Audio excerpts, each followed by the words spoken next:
Saludos, Dios te bendiga. Hemos estado viendo los últimos devocionales de la serie sobre la acción del pecado en general, sus consecuencias, pero también aportando soluciones para luchar contra toda dependencia o pecaminosidad en nuestras vidas.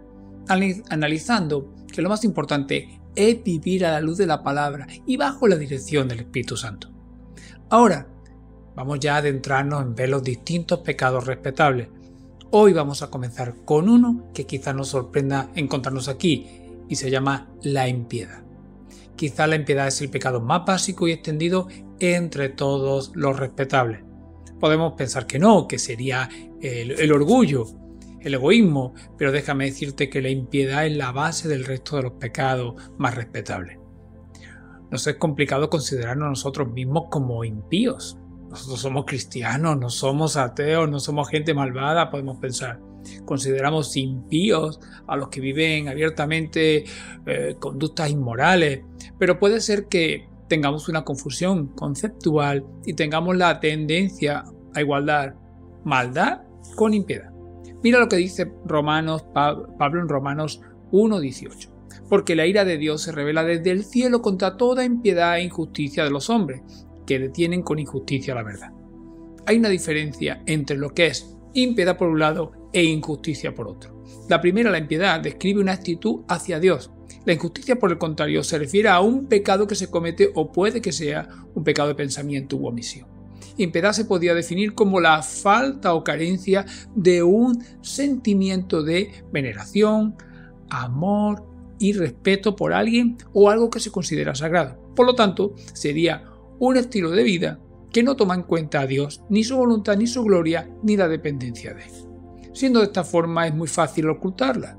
Se puede tener una vida respetable, se puede ir a la iglesia cada domingo, asistir a un grupo de estudio bíblico, servir incluso en un ministerio, etc. Pero el resto de la semana se vive como si Dios no existiera. Para aclarar, no estoy hablando de gente mala, estoy hablando de gente impía.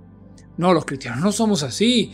No, esos son los de otras iglesias. No es que no estemos dirigiendo a nadie en particular, sino solo viendo una situación muy sutil que debemos de tomar muy en cuenta para todos nosotros. Pues nuestro enemigo, el diablo, comienza a avanzar con estos pecados muy sutiles o respetables para luego llevarnos de una forma clara a apartarnos de forma directa y firme del camino de Dios. Recuerda que se refiere a nuestro diario vivir. ¿Qué quiero decir con todo esto? Pues hablo de que alguien puede tener en su tiempo devocional diario, orar unos minutos, pero cuando comienza su día, sigue viviendo como si Dios no existiera. Y lo tiene y sigue viviendo así el resto de su día. Un ejemplo claro para reflexionar. Piensa, ¿pasas horas sin ni siquiera pensar en Dios durante todo tu día? ¿Hay entonces alguna diferencia entre nuestros amigos o familiares no cristianos y que son amables y respetuosos? No quiero con todo esto hacer sentir mal a nadie, solo reflexionar sobre la acción que tiene el enemigo sobre nuestras vidas y mira cómo él lo hace también cada día, intentando apartar nuestro pensamiento y nuestra dependencia y responsabilidad diaria en Dios. Santiago 4, 13 al 15 dice: vamos ahora a los que decís, hoy y mañana iremos a tal ciudad y estaremos allá un año y traficaremos y ganaremos, cuando no sabéis lo que será mañana. ¿Por qué? ¿Qué es vuestra vida? Ciertamente neblina que aparece por un poco de tiempo y luego se desvanece.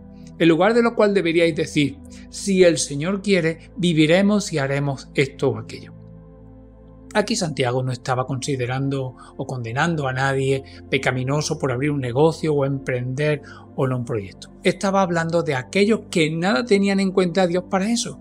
No me estoy refiriendo a ponernos a depender de Dios o a escuchar su voz audible si tenemos que decidir entre comprar una Coca-Cola o una Pepsi. Es algo de más calado o importancia. No te paras a pensar que hay veces que Dios te pone en una situación en la que quiere que le consultes, que tengas paciencia y esperes. Y nosotros, sin embargo, actuamos conforme a nuestra dinámica de funcionamiento habitual. Esto es de lo que estoy hablando, esto es impiedad. A veces esto se ve en las películas que vemos o en las cosas que todos estamos tolerando diariamente. No estoy diciendo que llevemos vidas explícitamente pecadoras o inmorales, sino que a veces nos conformamos con evitar los pecados más flagrantes. Sin embargo, Pablo escribió esto a la iglesia de Colosas. Dice, por lo cual también nosotros desde el día en que lo oímos, no cesamos de orar por vosotros y de pedir que seáis llenos del conocimiento de su voluntad, en toda sabiduría e inteligencia espiritual, para que andéis como es digno del Señor, agradándole en todo, llevando fruto en toda buena obra y creciendo en el conocimiento de Dios. Esto se refiere a una oración para que vidas fueran centradas en Dios. Pablo lo que quería que sus lectores fueran llenos del conocimiento de la voluntad del Señor, es decir, de su voluntad moral, para agradarlo en todo y en todo momento. Esto era una oración centrada para vidas piadosas. Recordemos que los cristianos de ese tiempo de Colosal no eran unos supercristianos, sino gente normal como nosotros, como tú y yo, pero vivían en una sociedad pagana, impía, puede ser igual o parecida a la nuestra. Pero Pablo esperaba que vivieran o tuvieran una vida piadosa, y esa era la oración que hizo. Nuestras oraciones son sinceramente como esta de Pablo, no solo para nuestra vida, sino también para nuestros hermanos y hermanas y nuestros familiares. No se refieren más bien nuestras peticiones, si somos sinceros muchas veces, a que todo se nos vaya bien, que el Señor nos proteja, nos guarde, nos cuide en nuestras necesidades temporales y también en nuestra salud. No es que esté mal poner en dependencia de Dios nuestras necesidades, todo lo contrario, pero al hacer eso podemos caer en la tentación entonces de hacer de Dios un sirviente divino. Pues nuestras oraciones entonces se centran en lo humano y terrenal, no en poner todo nuestro empeño en vivir vidas conforme a su voluntad. Otro ejemplo de la iglesia de Colosas, y dice Pablo, y todo lo que hagáis, hacedlo de corazón como para el Señor y no para los hombres. Colosenses 3:23. Esto se está refiriendo, y lo hace Pablo, en un contexto de recomendación a los esclavos cristianos con respecto a cómo debían actuar con sus amos. Es decir, lo hacía en un ámbito profesional. Lo podemos traducir para nosotros. ¿Cómo desempeñamos nuestro trabajo? ¿Queremos agradar a Dios y honrarle ahí con todo nuestro desempeño? ¿O más bien estamos haciendo lo justo o queriendo agradar a nuestros jefes para que con ello nos suban el sueldo? En todo momento debemos tener esa visión, manejando, comiendo, glorificando a Dios también en nuestras conversaciones, con lo que miramos, en nuestros descansos, etcétera, etcétera. Con todo esto tenemos una doble meta. La primera, agradar a Dios, y oramos para que en toda nuestra jornada todo lo que hagamos sea para la satisfacción suya.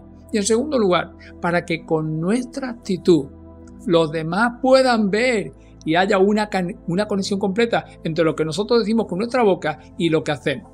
Justo ejemplo lo vemos en Romanos 2, 23, 24. Dice, tú te jactas de la ley, con infracción de la ley deshonras a Dios, porque como está escrito, el nombre de Dios es blasfemado entre los gentiles por causa de vosotros.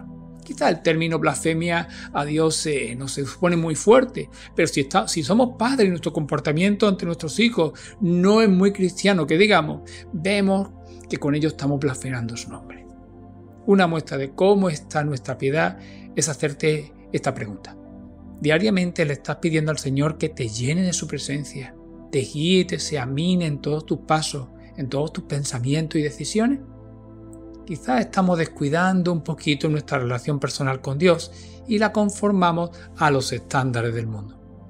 Pero yo no soy como los del mundo, sino yo voy a la iglesia, leo la palabra y oro. Esto sin piedad. Una vida piadosa se iguala a la de un anhelo de tener una relación progresiva e íntima con nuestro Creador. ¿Hay alguno completamente piadoso entre nosotros entonces? Pues no. Ahora es el momento de verlo desde la otra perspectiva. ¿Cuán impío soy yo? ¿En qué cosas no tomo en cuenta a Dios en mi vida? ¿O en cuántas actividades ni siquiera me acuerdo de Él? Sé que estamos más cerca de ser piadosos que de ser impíos totales, pero ese es el momento clave para que reflexionemos. No es que conscientemente deseemos apartarnos de las reglas de la piedad, sino que lo hacemos de una forma inconsciente. Cuando hablé al principio de que la impiedad puede ser la base del resto de los pecados respetables, incluido el del orgullo, me refería a que hay veces que, por ejemplo, nos consideramos a nosotros mismos mejores o más justos que otros, sin darnos cuenta de que esto es por la gracia de Dios. Si hay enojo, malas palabras, chismes, sarcasmo, etc., vemos la impiedad subyacente en el sentido de que Dios está escuchando siempre y no le glorificamos con todo esto. Si lo ilustramos como por ejemplo como si fuera un árbol, hay multitud de pecados que pueden ser las ramas, pero el tronco es el orgullo. Sin embargo, la raíz del orgullo es la impiedad. Ahora, de forma práctica, ¿cómo me activo para ser piadoso? De nuevo, vamos a Pablo. Dice, ejercítate para la piedad. Habla Timoteo en 1 Timoteo 4:7. O sea, que es algo que requiere esfuerzo y continuidad, además de entrenamiento, sacrificio y disciplina. De nuevo, lo que no nos gusta. Es una ilustración más para ver cómo debería ser esto. Imaginemos que nos dicen que nos van a regalar $50.000. Si nos quedamos 24 horas esperando a las afueras de un centro comercial en una línea, en una cola. Como pasa en muchas personas cuando los Black Friday. ¿Lo harías? Pues verdad que sí, porque te apasiona la idea. Vemos la recompensa. ¿Es que no hay recompensa por ser piadoso? Pues claro que sí.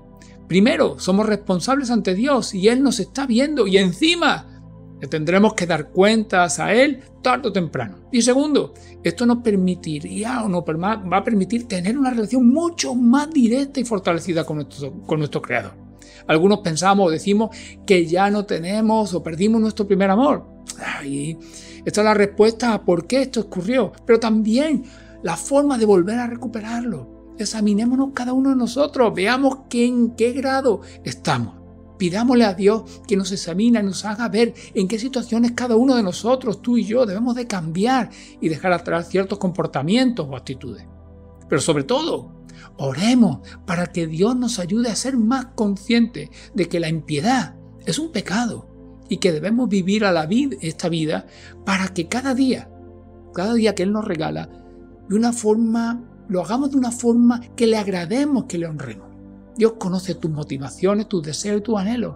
Sí, Él, si te sometes de una forma humilde y en necesidad, Él te va a capacitar y te va a guiar. No en vano no nos dejó solos, sino que nos habilitó con el Consolador, dice el Espíritu Santo, a quien el Padre enviará en mi nombre y Él os enseñará todas las cosas y os recordará todo lo que yo os he dicho. Esto lo dice palabras de Jesús en Juan 14:26. ¿Te vas a activar o vas a seguir igual? Permíteme orar por ti. Padre Santo, gracias Señor porque venimos ante ti en la necesidad de reconocer nuestro pecado. No podemos, Señor, venir con un carácter orgulloso, sino reconocemos, Señor, que te hemos fallado. Te pedimos, Señor, que tú nos llenes de tu Espíritu, Señor. Nos fortalezcamos, Señor, en ti, en necesidad de ti, Señor. Quita, Señor, de nosotros todo aquello que a ti no te gusta. Que hagamos, Señor, ese ejercicio de examinarnos, de ir en contra, Señor, de nuestros deseos y nuestras pasiones pecaminosas y de buscar de ti, de tu presencia. Padre Santo, Señor, oro por todo aquel que me está viendo o me está escuchando, para que tú, Señor, lo llenes de ti y caiga ante ti, ante tu presencia, Señor, pidiéndote perdón y acomodando su vida a los dictados de tu Santo Espíritu. Así te lo pido y te doy gracias en el precioso nombre de nuestro Señor Jesucristo. Amén y amén. Dios te bendiga y nos vemos en el próximo devocional.